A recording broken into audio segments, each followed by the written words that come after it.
বহুত টেনশনে ছিলাম। টেনশনটা দূর হয়েছে। এখন টেনশনে চুল দাড়িও কিছু কাটতে পারিনি। ঠিক আছে? এত পরিমাণ টেনশনে ছিলাম। তো আল্লাহর রহমতে এখন আর কোনো টেনশন নেই। এখন রিল্যাক্স, ফ্রিজ। এখন আগের মতন লাইফ লিড করতেছি। তো আবার চুল দাড়ি সব কেটে ফ্রেশ-ট্রেশ হয়ে নেব। তো আবার নতুনভাবে লাইফ শুরু করতে হবে। তো এখন খুব দিনকাল খুব এনজয় করতেছি মজায়, মজায়। ভাল লাগছে। তো আশা করি সামনের দিন আরও ভালো যাবে।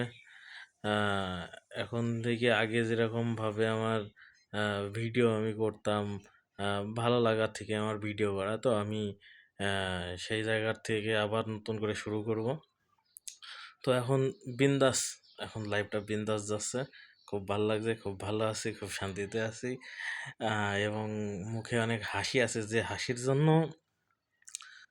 খুব কষ্টে ছিলাম আমি। একটা কথা না বললেই নাই। আমার এমনও কয়েকটা রাত গিয়েছে যে সারা রাত আমি ঘুমাইতে পারিনি। আ মানে চোখ দিয়ে পানি বের হইছে কিন্তু কাউকে বলিনি।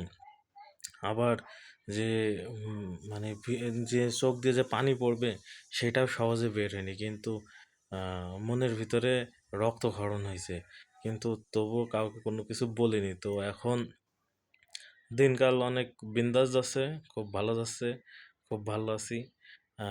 আগামীকালকে চুল দাড়িগুলো কাটবো, অনেক বড় বড় হয়ে গিয়েছে। তো আবার আগামীকালকে দেখা হবে।